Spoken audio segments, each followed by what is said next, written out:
여기에 모인 우리들은 내가 온 것이 아니라 성령님께서 인도해 주신 것에 순종하는 마음으로 오셨지요.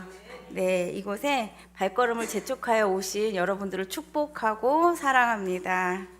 자, 오늘 말씀의 제목은 성령을 따르는 교회입니다. 성령을 따르는 교회. 성령을 따르는 교회는 과연 어떠한 교회일까? 오늘 본문 말씀을 함께 읽어보시면서 생각해 보셨으면 좋겠습니다. 사도행전 13장 1절에서 3절입니다. 함께 선포합니다. 안디옥 교회에 예언자들과 교사들이 있었는데 그들은 바나바와 니게르라고 하는 시므온과 구레네 사람 루기오와 분봉왕 헤롯과 더불어 어릴 때부터 함께 자란 마나엔과 사울이다. 그들이 주님께 예배하며 금식하고 있을 때에 성령이 그들에게 말씀하셨다. 너희는 나를 위해서 바나바와 사울을 따로 세워라. 내가 그들에게 맡기려 하는 일이 있다.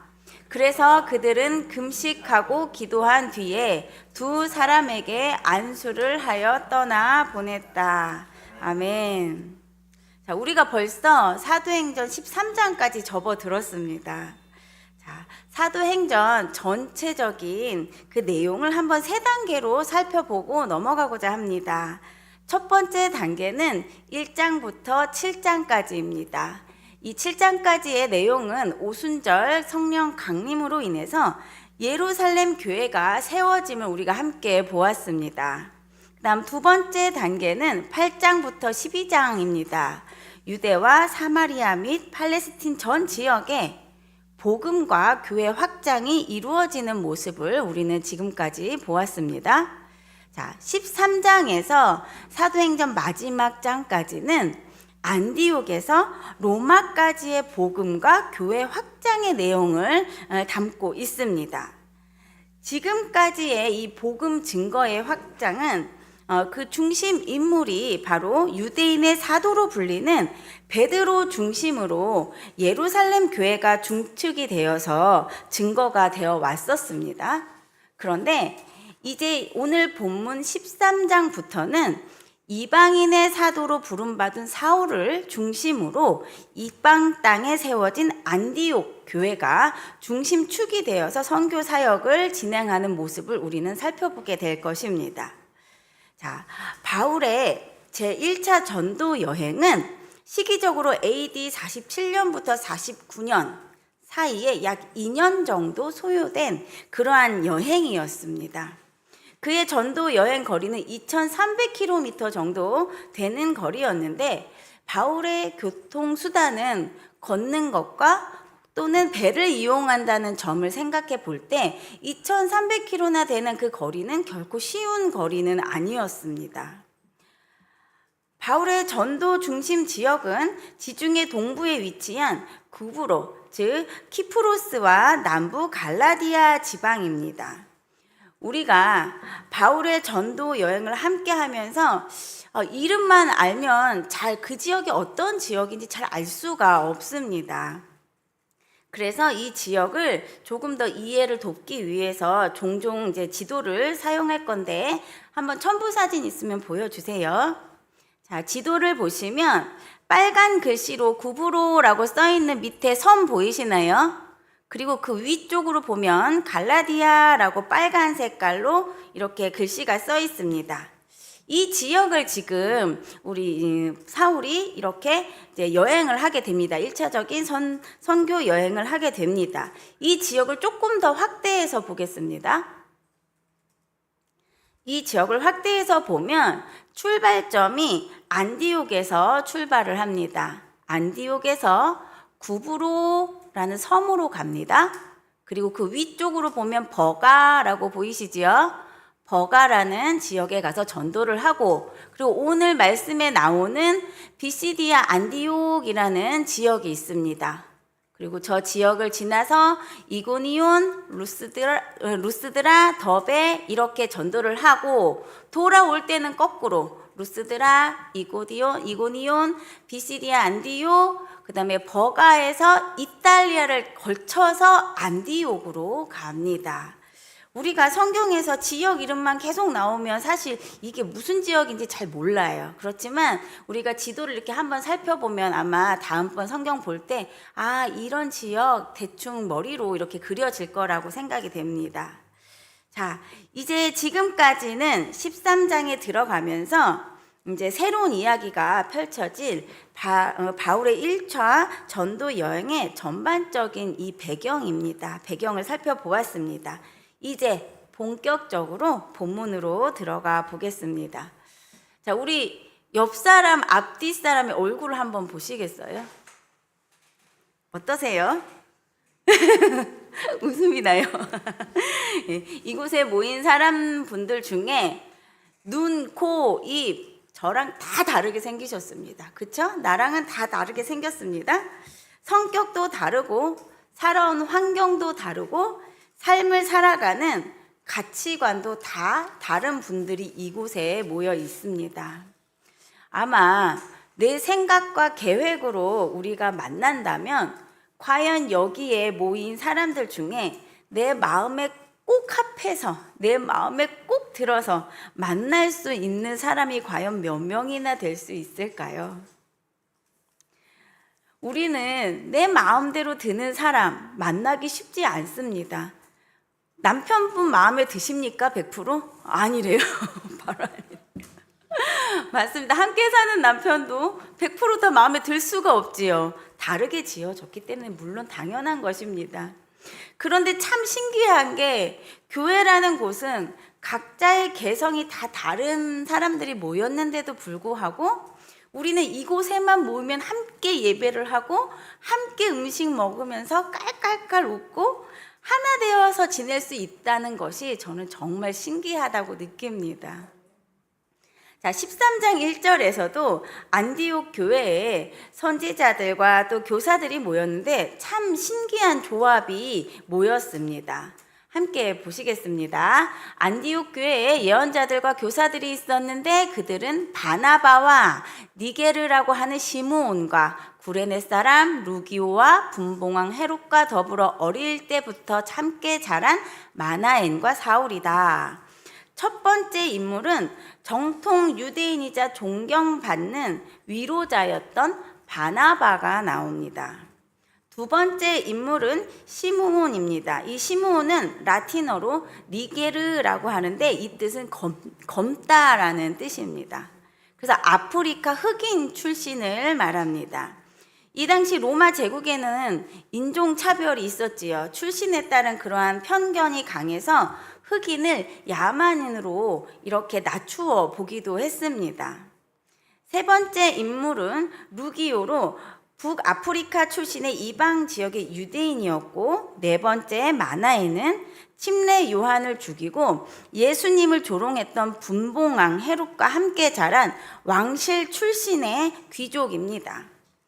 한 어머니에게서부터 이렇게 젖을 함께 먹고 자랐는데 한 사람은 침례 요한을 죽인 사람이 되었고 한 사람은 예수님을 전하는 영광스러운 그런 복음 전도자가 된 모습을 우리는 알 수 있습니다.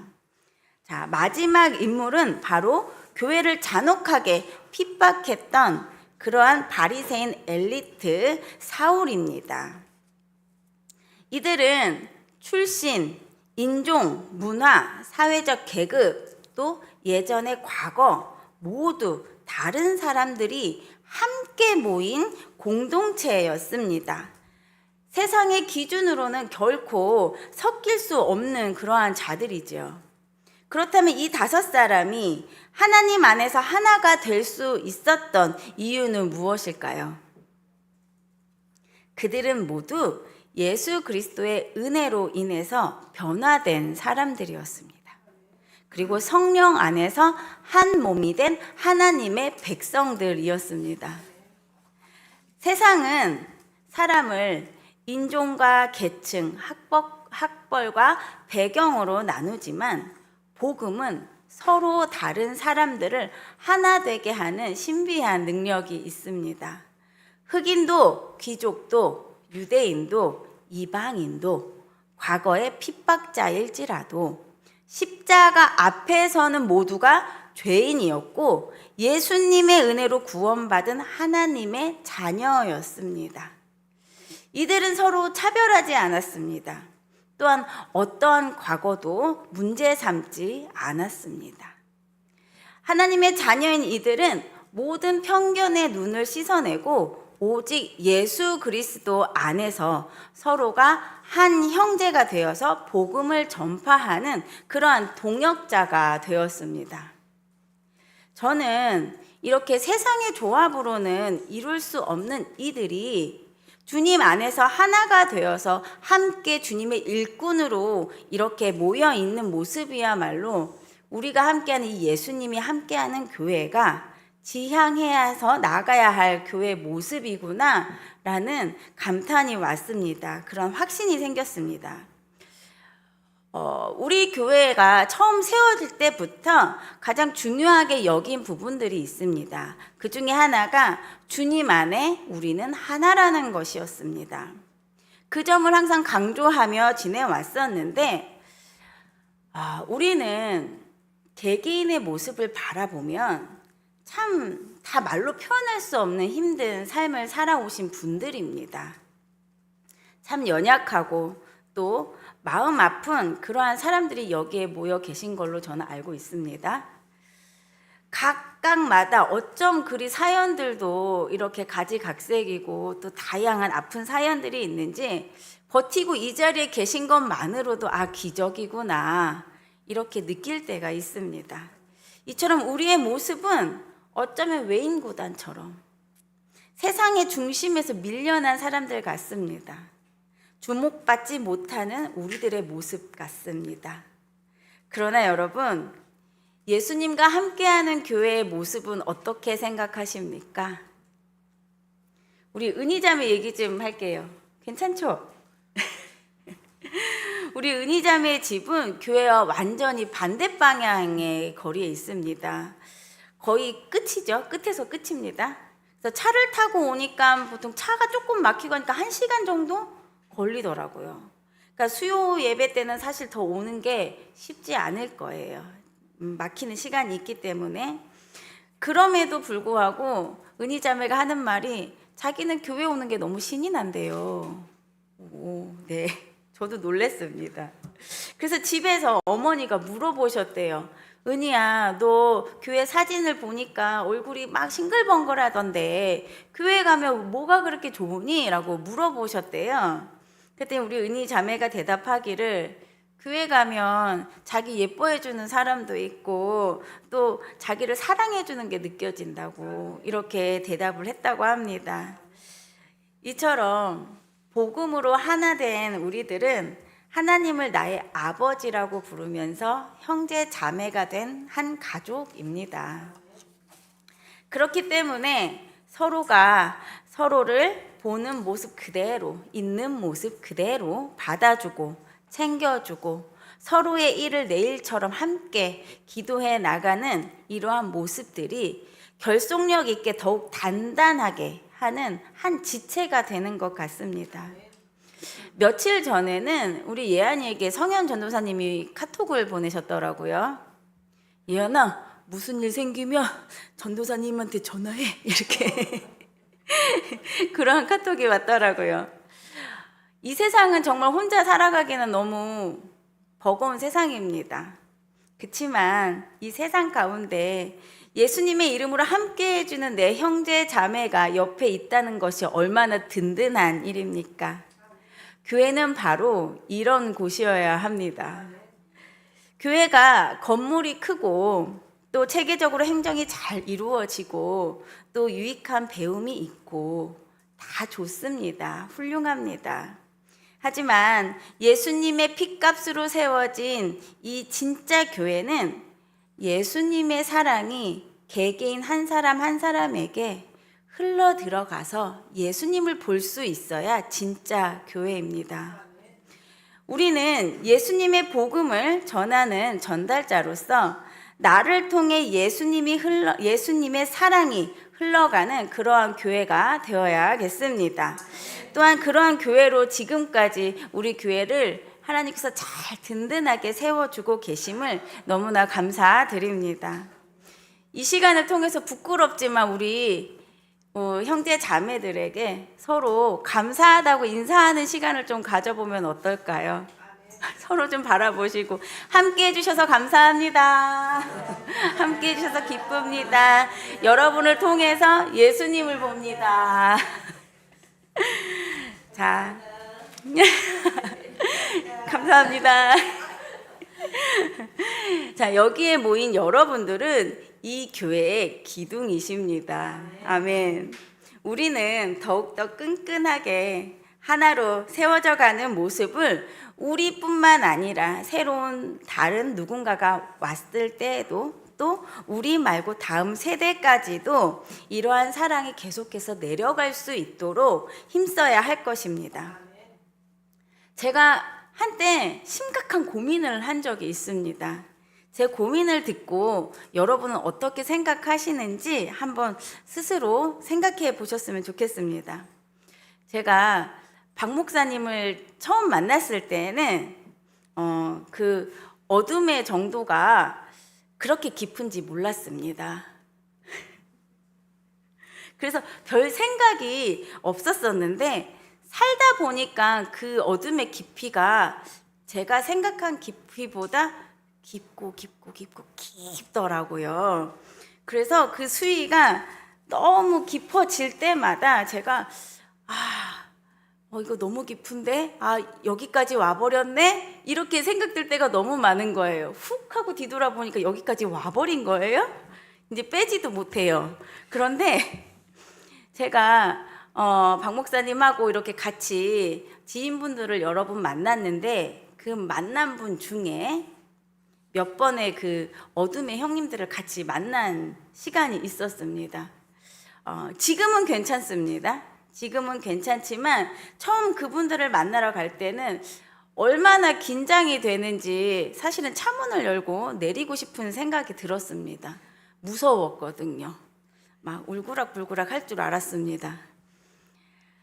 근데 그때부터 제가 든 고민이 뭐냐면 남편의 옛 그 어둠의 친구분들이 하나둘씩 찾아오면 어떡하지? 이런 생각이 드는 거예요. 그래서 혹은 이제 성매매 하시는 여성분들이 이렇게 찾아오시면 어떡하지? 라는 구체적인 생각을 하게 됐습니다. 내가 과연 그들을 아무런 편견 없이 이들을 볼 수 있을까? 라는 고민을 한동안 했던 것 같습니다. 저와 이렇게 직접적으로 상관이 없었을 때에는 그냥 그들이 좀 멀게 느껴졌었습니다. 그래서 그때까지만 해도 나는 그들이 와도 친하게 지낼 수 있어, 품을 수 있어, 편견 없이 바라볼 수 있어 라는 자신감이 있었었는데 막상 그것이 현실이 되어서 일상에서 이렇게 그 삶의 가치관이 다르기 때문에 부딪히는 일들이 많아지면 그때는 어떻게 해야 되지? 내가 잘 지낼 수 있을까? 라는 그러한 고민이 들었습니다. 그래서 솔직히 자신이 없어지더라고요. 그때 알았습니다. 제가 편견이 없는 눈을 가진 줄 알았는데 엄청난 편견의 눈을 가지고 있는 교만함이 있었다는 것을 알았습니다. 다 품을 수 있을 것 같았는데 사실 제 마음속 안에는 어쩌면 너무나 부끄럽게도 내가 저들보다 좀 더 나은 인생이지 라는 교만이 있었던 것 같습니다. 내가 저들보다 좀 더 성품이 좋지 않을까? 라는 그러한 생각으로 그들을 바라본 것 같습니다. 그들은 도덕적 가치관이나 그 품행에 대해서 제가 그들을 무시하고 판단하고 있었다는 것을 깨달았을 때 제가 하나님 앞에 무릎 꿇게 되더라고요. 또 그러한 모습을 제 남편에게도 어쩌면 투영해서 하고 있구나, 남편을 무시하는 부분이 있구나 라는 것을 깨달았습니다. 그래서 제가 아주 정중하게 죄송하다고, 잘못했다고 이렇게 사과한 적이 있었습니다. 그런데 사무엘 상에서 보면 하나님께서 사무엘에게 이러한 말씀을 하십니다. 사람은 외모로 보거니와 주님은 마음의 중심을 보신다고 말씀하십니다. 그렇죠? 우리는 사람의 겉모습으로 드러나는 행동에 초점을 맞춰서 상대방을 바라보려고 하는 그러한 잘못된 습성을 가지고 있습니다. 그러나 예수님의 은혜로 구원받은 우리는 상대를 도덕적 관습에 의해서 판단하려고 하는 그러한 잘못된 습성이 아니라 하나님의 시선으로 그들을 바라봐야 함을 우리는 깨달아야 할 것입니다. 우리는 먼저 예수님의 십자가의 사랑을 입은 자들입니다. 맞지요? 아멘입니다. 우리는 예수님께 먼저 우리들의 아픔을 공감받았고 위로받은 자들입니다. 그 사랑이 빚진 자들로서 우리는 그들을 바라볼 때 겉모습으로 행해지는 모습을 바라볼 것이 아니라 그들의 중심을 보며 어둠 속에서 얼마나 힘들었을까, 홀로 눈물을 닦았던 그들의 마음을 보아야 할 것입니다. 우리도 예수님의 사랑의 시선으로 그들을 먼저 용납하고 또 안아주는 저와 여러분이 되시기를 예수님의 이름으로 축복합니다.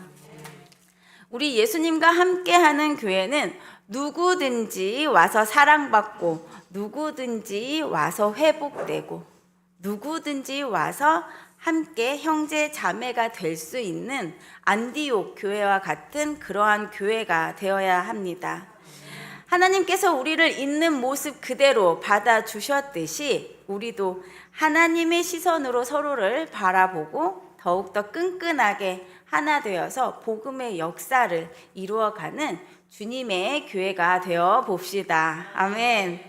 이렇게 아름다운 연합으로 하나가 된 안디옥 교회에 성령의 음성이 들려왔습니다. 성령님의 음성이 임했습니다. 2절을 함께 읽어보겠습니다. 시작.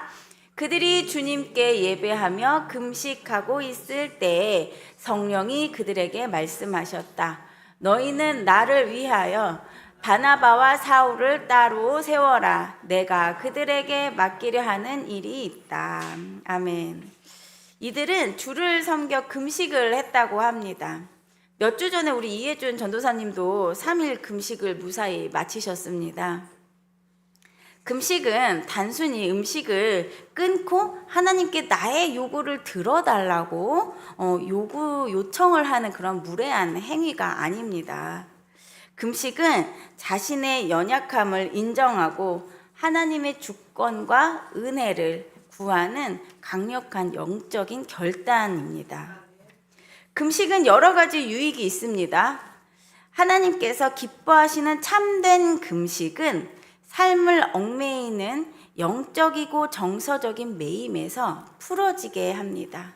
또한 하나님과의 회복을 경험하게 함을 이사야서 58장에 말씀하고 계십니다. 또한 위기의 상황이나 중요한 결정을 앞둘 때에 금식의 기도로 나를 내려놓음으로 하나님의 인도하심을 겸손히 바라볼 수 있음을 에스라 8장에 보면 알 수가 있습니다. 이 외에도 영적 전쟁에 승리함으로 하나님의 능력을 공급받고 하나님과의 친밀감 속에 깊이 들어갈 수 있는 것이 바로 금식입니다. 이처럼 이들의 금식 기도는 바리새인들이 하는 그러한 금식 기도와 달랐습니다. 그들은 경건을 자랑하기 위한 금식이었습니다.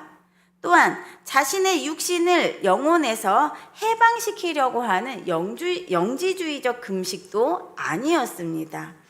이들의 금식은 오직 주님을 섬기려 하는 그러한 금식이었습니다. 즉, 온 교회가 하나님께 온전히 집중하고 예배드리며 기도할 때 하나님의 뜻을 구하기 위한 뜨거운 마음으로 자진해서 우러나오는 그러한 금식이었습니다. 이렇듯 하나님의 음성이 들려옴은 금식의 행위를 했다고 해서 있었다고 보기보다 그 금식 중심에 하나님께 온전히 집중하고 나아가려는 주님의 뜻을 구하려고 하는 그들의 겸손한 자세가 있었기 때문에 하나님의 음성이 들려옴으로 봅니다. 그때 성령님의 음성이 들려옵니다. 내가 불러 시키는 일을 위하여 바나바와 사울을 따로 세우라. 선교 앞에 이제 모든 일의 행함을 성령님께서 직접 지시하고 계십니다. 세상의 모든 죄인을 위한 대속제물로 십자가에 내놓으신 예수 그리스도의 구속의 은혜를 이제는 성령 하나님께서 직접 주도해 나가십니다. 본문의 선교 사역은 사람이 열심을 내서 사람이 세워 보낸 것이 아니라 성령의 하나님이 주권에 의해서 바나바와 또 사울을 파송하게 되었습니다. 자, 안디옥 교회에서 바나바와 사울은 교회를 놀랍게 부흥시킨 지도자들입니다. 사실 이들이 이방 선교사로 보낸다는 것은 안디옥 교회의 입장에서 바라봤을 때 이들은 가장 소중한 큰 자원입니다.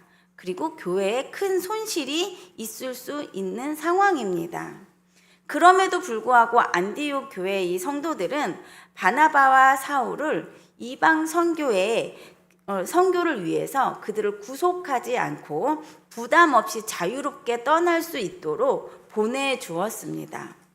이들은 바나바와 사울이 교회의 기둥이 되는 가장 소중한 자들임에도 불구하고 기꺼이 하나님의 음성에 순종하여 내어드리는 그러한 모습이었습니다. 저는 이 모습에서 큰 감동을 받았습니다.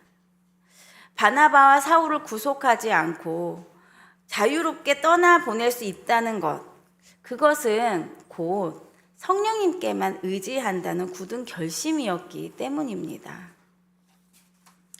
바나바와 사울이 떠나면 당장 교회는 리더들의 부재가 되는 상황입니다. 내적으로도 힘들어질 것이고 흔들림이 있을 수 있는 상황입니다.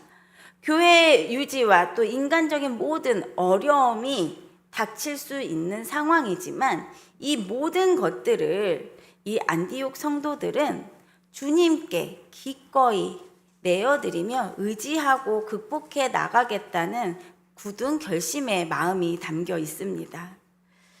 저희 교회 사역 중 하나가 무엇이냐면 여러 신학생들을 훈련시켜서 그 때가 되면 하나님께서 보내시는 때가 되면 각각 교회에 보내드리는 것이 우리들 교회의 사역 중 하나입니다. 교회에서 이들과 함께 웃고 울고 밥 같이 먹으면서 지내는 이 시간들, 한 지체로 함께 있다가 이들을 떠내보낼 그런 시간이 되면 사실 굉장히 마음이 아픕니다. 그래서 이들은 가면 우리를 생각할지 모르겠지만 이들이 가고 나서도 가슴 앓이를 한동안 합니다. 보내는 사람 입장에서는 마치 자식을 떠나보내듯이 이들이 각 교회에 파송되어서 하나님의 일을 열심히 성실히 잘 해주기를 바라는 그러한 마음에 가슴이 먹먹해집니다. 그럴 때마다 저와 박 목사님이 결심하는 게 있습니다. 우리는 어차피 나그네 인생이잖아. 그쵸? 헤어짐에 익숙해져야 한다. 그러한 마음을 항상 가지고 있습니다. 우리 교회로 하나님께서 보내시는 이 귀한 신학생들이 사랑으로 잘 다듬어져서 세상으로 복음 들고 나간다는 것은 굉장히 기쁘고 축복해 드려야 할 일입니다. 그 귀한 분들을 한 분 한 분 성장시켜서 파송하는 것은 우리들의 뜻만이 아니라 하나님께서 기뻐하시는 그러한 큰 뜻인 줄 믿습니다. 만약 안디옥 교회가 바나바와 사울을 자신만의 그 교회를 잘 세우기 위해서 교회 울타리 안에 묶어두었다면 과연 그 교회는 어떻게 되었을까요? 아마 안디옥 교회는 소아시아의 작은 교회로 이렇게 끝났을지도 모릅니다. 그러나 그들이 하나님의 음성에 순종해서 가장 고귀한 그 두 사람을 주님께 내어드렸듯이 그렇게 했기 때문에 지금까지 우리가 이 복음이 우리에게까지도 흘러 들어오게 아닌가 싶습니다. 이렇듯 우리 교회도 마찬가지입니다. 우리 교회도 재능과 인력이 많이 부족합니다. 그렇지만 여기에 함께 하시는 전도사님들, 그리고 앞으로 오시는 전도사님들을 하나님께서 때가 되면 파송시키시면 언제든지 저희는 자유롭게 떠나 보낼 수 있는 그러한 교회가 되어야겠습니다. 절대 우리 힘으로 교회를 지켜내거나 움켜쥐겠다는 그러한 마음은 버리겠습니다. 교회 확장을 위해서, 교회를 부풀리기 위해서 하나님의 뜻을 거스르는 일은 하지 않겠다고 결단해 봅니다. 저희 교회가 좀 부족하면 어떻습니까? 처음 시작할 때는 우리 예쁨이랑 예림이, 예한이, 저랑 남편 이렇게 다섯이서만 예배를 드렸습니다. 여기서 같이 찬양하고 같이 말씀 듣고 같이 서로 성경 읽고, 그렇게 5명이 예배 드릴 때에도 전혀 부족함이 없었습니다. 오히려 부족했기 때문에 예배 드림이 더 뜨거웠고 하나님의 그러한 기쁨을 저희가 더 깊게 맛볼 수 있는 시간이었기도 합니다. 그래서 저희는 저희 5 식구만 남는다 해도 두려울 것이 없습니다. 자, 사랑하는 성도 여러분, 여러분께서도 아마 함께 하시는 분들이 이렇게 준비되어서 나가게 되면 한쪽 마음이 시려올 수도 있을 것 같습니다. 그러나 우리는 이 땅에서의 안정감보다 하나님께서 원하시는 길, 하나님께서 하나님 나라를 세우시는데 덕이 되도록 하는 예수님과 함께하는 그러한 교회가 되기를 축복합니다. 또한 더불어서 말씀드릴 것이 있습니다. 교회 담임 목사님과 제가 혹시나 자리를 비우더라도, 그러한 상황이 올지라도 이곳에 함께 하시는 여러분들은 흔들림 없이 교회를 지켜내야 할 그런 의무와 책임이 있으십니다. 우리 교회는 예수 그리스도를 믿는 모든 성도가 하나님 앞에 직접 나아갈 수 있는 제사장의 신분을 받은 자들입니다. 만인이 제사장이십니다. 그런 원칙을 가지고 있습니다. 그렇기 때문에 우리 교회는 담임 목사가 자리를 비운다고 해서 교회가 멈추거나 예배가 드릴 수 없는 상황이 오면 안 되겠습니다. 우리 교회 구성원 모두는 음향은 내 분야가 아닌데 뭘, 말씀 전하는 거 내 영역 아닌데 신경 안 써도 되지, 이러한 마음이 아니라 전반적으로 관심을 좀 가져주셨으면 좋겠습니다. 그래서 누구 한 명이 자리를 비우더라도 꼭 또 다른 누군가가 연합해서 그 자리를 채워줄 수 있는 이러한 시스템으로 협동해서 나가는 저와 여러분이 되고 또 예수님과 함께하는 교회가 되기를 소망합니다. 자, 오늘의 말씀을 마무리해 보겠습니다. 오늘 안디옥 교회의 모습을 통해 예수님과 함께하는 교회가 어떻게 나아가야 될지 우리는 더 명확해졌습니다. 안디옥 교회는 특별한 건물이나 많은 재정 때문에 위대한 교회가 된 것이 아닙니다. 세상에서는 절대 결합될 수 없는 자들이 오직 예수님 복음 안에서 한 형제 자매가 되었습니다. 이처럼 우리 교회도 세상이 만든 모든 조건과 장벽을 무너뜨리고 서로 다른 사람들이 모여서 한 복음 안에 하나가 되었습니다. 사람을 외모로 보고 판단하지 않고 그 사람의 과거를 문제 삼지 않고 서로를 있는 모습 그대로 받아주시는 예수 그리스도 안에서 우리는 한 가족이 되었다는 것입니다. 이처럼 하나님의 사랑으로 한 마음 한 뜻으로 나아갈 때 그때 교회는 더욱더 견고하게 세워져 감을 봅니다. 또한 안디옥 교회는 하나님의 뜻 앞에서 자신들의 유익이나 안정을 취하기보다 자신들의 가장 귀한 바나바와 사울을 기쁨으로 내어드리는 그러한 모습을 보았습니다. 그러한 모습 덕분에 그 교회는 위대한 교회가 되었습니다. 그들은 오직 하나님께서 지키시고 인도해 주심을 믿었고 주님께 맡겨 드렸습니다. 하나님의 복음 전파 사역이 확장되어 나갈 수 있도록 그들은 바나바와 사울을 굳은 결단을 가지고 파송시켰다는 것입니다. 사랑하는 여러분, 예수님과 함께하는 교회는 이러한 교회가 되기를 저는 정말 소망합니다.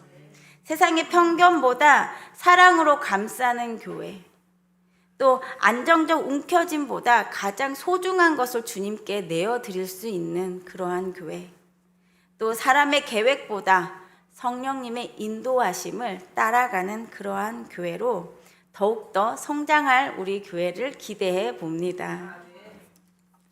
자, 우리가 우리를 통해서 한 사람, 또 다른 한 교회, 또 다음 세대, 이 열방 모든